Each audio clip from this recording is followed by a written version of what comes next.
Well, after shatting that stinker of a Halloween Ends on us last Halloween, David Gordon Green is back to trounce another horror classic. The Exorcist Believer is released this week. Will Green redeem himself, or will he douse our expectations in pea soup all over again? Find out after this.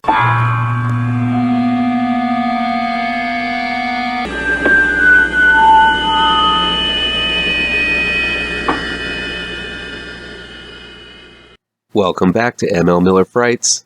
I'm ML Miller. Before we begin, please do me a favor and punch that like button down below. Share this video with all of your social media addicted pals. Click subscribe to this channel and ring that bell for notifications. The Exorcist Believer is in theaters now from Universal Pictures. It's directed by David Gordon Green and written by Oeter Sattler, David Gordon Green, Scott Teems, Danny McBride, and based on characters created by William Peter Blatty. Two teenage girls, Angela, played by Lydia Jewett, and Catherine, played by Olivia O'Neill, disappear one day after school. During their absence, Angela's father, Victor, played by Leslie Odom Jr., and Catherine's parents, the Righteous Gemstones' Jennifer Nettles and Antoni Corone, desperately search for them. 3 days later, the two children reappear with no memory of where they've been or what happened in the interim. And when the girls return home, they begin showing violent tendencies, experiencing convulsions, and exhibiting other strange behavior, resulting in them being sent back into the hospital for mental crises. Meanwhile, Victor's neighbor, played by Ann Dowd, believes science is not going to get to the bottom of what is wrong with these girls and tries to help their parents gather a group of experts from various faiths to perform an exorcism on them, including a mother, Chris McNeil, once again played by Ellen Burstyn, who survived a similar experience 50 years ago with her possessed daughter, Reagan, played by Linda Blair. One might say it's not fair comparing The Exorcist Believer to the original Exorcist. I understand that argument, that every film should stand on its own. But if Green and Blumhouse wanted this film to stand on its own, they should have called it something other than The Exorcist. That name has weight. It refers to the film that felt like an endurance test for my brother and I as kids to watch and see how long we could last before we had to turn the TV off. To this day, the film is the scariest movie ever made. To even fathom the idea of making a sequel to it, one must have a rock-solid idea, a strong story, a powerful message, and the right timing to pull it off. Not simply the fact that it's the 50th anniversary of the film. As a movie by itself, without the Exorcist moniker, I guess Green has made a better-than-average exorcism film, especially compared to the crap that passes as exorcism films these days. But with the title Exorcist pasted on it, nothing short of your A-game is required. In The Exorcist Believer, one of the possessed girls hawks a little green loogie in the face of the person reading the rites of exorcism to her. In almost every way, the minuscule size of that little loogie serves as an accurate metaphor for how much The Exorcist Believer compares to the massive onslaught of looginess launched by the original film. While the folks behind this film may want you to believe they have an original story going on, it's the exact same premise of Adrian Garcia Bogliano's Here Comes the Devil from 2012, where a pair of kids get lost in some caves while their parents are having sex in their car on vacation, and then return 3 days later seemingly unharmed, but it turns out they're possessed by the devil. Sounds pretty familiar, huh? But I guess since it's a Mexican film, it doesn't count in Hollywood. Here Comes the Devil is an effective little possession flick from Mexico that is definitely worth seeking out. The Exorcist Believer also has ties with the real-life Slender Man case, where a pair of girls believing in the Slender Man attempt to murder another girl. Had The Exorcist Believer explored this route a bit more, I think it would have been more successful, timelier, and a much more effective film. One of the things that I feel is a major thing lacking in modern exorcism movies is the fact that today's society, for the most part, has deprioritized the role of the church and religion in our day-to-day lives. This may be good or bad depending on one's beliefs, but the fact is, there aren't many God-fearing people left. We've been desensitized, and the original Exorcist film was part of that whole desensitization. Easy for me to say. In 1973, it was the on-screen blasphemy that made people line up around the block to see the movie. It was a time of rebellion, and that meant rebellion against the church. But that generation of moviegoers still had strong religious values beat into them as children, making the acts that occur in The Exorcist utterly shocking to them. 50 years later, the church is not the priority anymore. I don't want to get too cynical, but people are more likely to be terrified of being canceled, deplatformed, or ousted for having individual thought than they are of the threat of the devil and his pits of hell. Social media is the new God and can be as unforgiving and righteous as the Almighty of the Old Testament itself. So when these horror films attempt to delve into these archaic religious concepts, they just don't have the gravitas that they used to. Gravitas is a word I'll be using a lot in this review. This matters because at the core of the Exorcist films, it's all about believing in God and the devil. Father Karras was the central character in The Exorcist, not Regan or her mother. The possession is the obstacle Karras must hurdle, and while it's about a mother and possessed child, the main conflict is within Karras himself. He's a man of faith, doubting his own faith, and that faith is restored when he finally believes the words he's speaking. It's not until then that the exorcism is successful. Karras' conflict represented the population's crisis of faith at the time, and it resonated with the populace on a titanic level.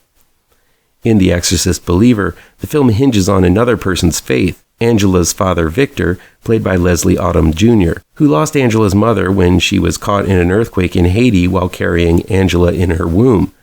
While he has tried to be a good father, Victor relies on the here and now and refuses to believe in the devil and possession until he's lost all hope. This is a powerful emotional motivation to overcome one's lack of faith for the life of one's own daughter, but Green just doesn't sell Odom's turn. It occurs in one scene, almost off-screen at that. In one scene, Victor is an atheist looking for a scientific way to help his daughter. But after talking to his neighbor and reading Chris McNeil's book, he's suddenly a believer. The final act, which I won't reveal here, does not hinge on Victor's belief. After he talks with Chris McNeil, he seems to be a believer, and that emotional core is accomplished long before the subject of an exorcism is even broached. So Believer lacks that thread of inner conflict that powered the first film and was ever present in the third, the underrated and near-perfect Exorcist III: Legion. There's a subplot where a priest, who reminded me of What We Do in the Shadows' Guillermo, isn't given permission to do the exorcism by the church, and he must make the choice whether to participate in the ritual or not. This role is played by a lower-tier actor who really isn't given much to work with, and thus this conflict is minor at best, and the scene just really doesn't sell. The priest in Believer is no Father Karras.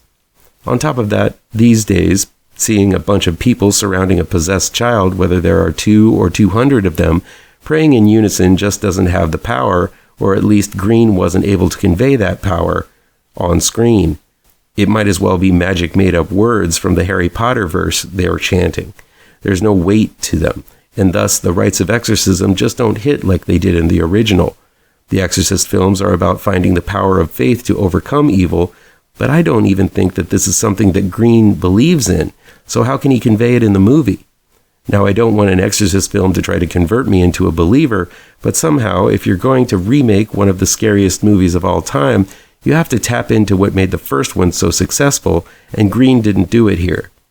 Not that I'm a big fan of the movie, but The Passion of the Christ was a phenomenon, and I think that had Green tried to tap into why that film made such an impact on society, it would have helped him make the religious aspects a more impactful part of Believer. Sure, there's the spectacle of seeing these 2 girls curse, self-harm, harm others, and do all kinds of despicable acts. Sure, there's the climactic centerpiece of having the girls strapped to chairs with lots of CG vomit and subliminal clips of people in monster makeup. Those scenes are easy to recreate, and Green is all over that. But the weight one might expect from an Exorcist movie just isn't there. I think had Green chosen to liken the modern obsession with social media to the previous generation's dedication to religion, it might have resonated more. And I think it would have gelled with modern audiences. But I don't think these are themes Green and McBride wanted to delve into, or might not even be capable of doing. But if you want to make a legit Exorcist film, you've got to take some kind of stance on religion, or lack thereof, in today's society. The first one's questions about religion were profound, and that's why it worked. If you're trying to capture that lightning in a bottle, at least have a clear vision of how religion is perceived by the cast. Green doesn't do that. He even assembles a Fellowship of the Ring-style group of holy people, including Haitian priestesses, Catholic priests, Baptist ministers, and a few other random religions, so as to check all the boxes.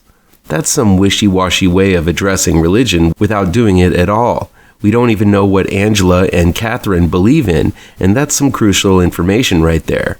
The result is a shallow Exorcist film, a big budget and slick looking one, but shallow nevertheless.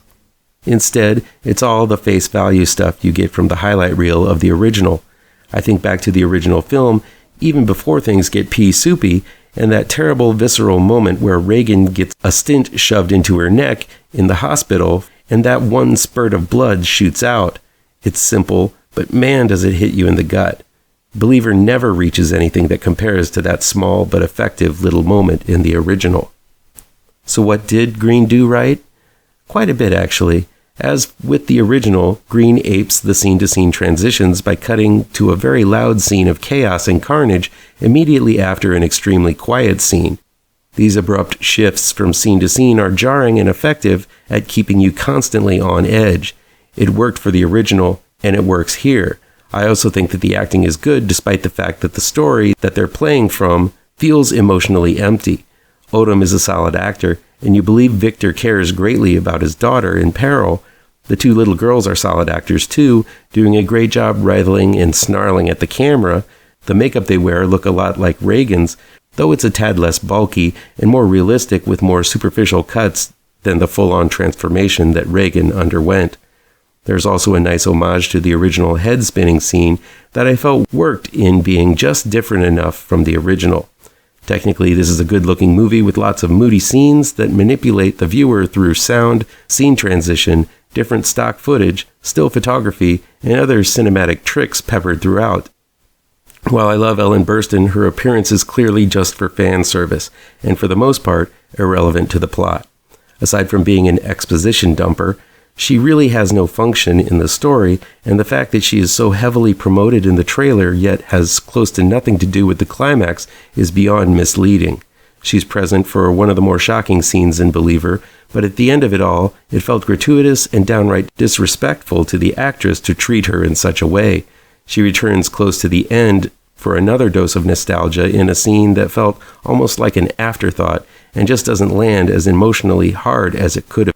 Honestly, even though I can't muster up enough to feel bad for Green after that god-awful Halloween Ends catastrophe, I can acknowledge that Green entered a no-win situation upon agreeing to make a rebootquel for The Exorcist. If he simply remade the original, he'd take a lot of flack for it. If he goes too far off course, he loses as well. On the surface, Green does a lot right, but he fails to ground the film with the emotional heft and religious gravitas that made the original so horrifying. The film delivers a few shocks. There are some themes that I feel could have been explored more, such as what really went on in the woods during the time the girls were missing. But while the imagery is there, The Exorcist Believer feels hollow on the inside, and that's something the original was never guilty of. I rooted for David Gordon Green all through his Halloween film run, hoping for a big payoff at the end. I was disappointed greatly in what he offered us with Halloween Ends. While I will be seeing the next Exorcist movie titled Deceiver, well, because I kind of have to, Green has burned me too many times to make me look forward to what kind of exploration of the world of The Exorcist he has in store for us next.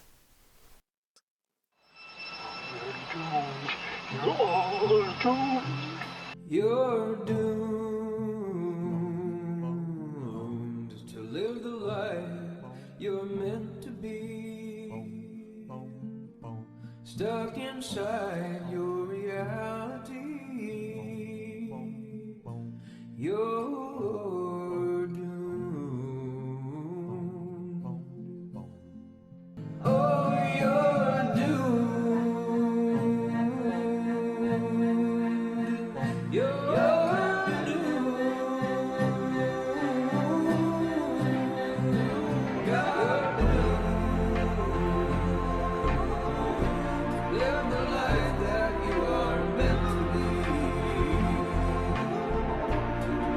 side.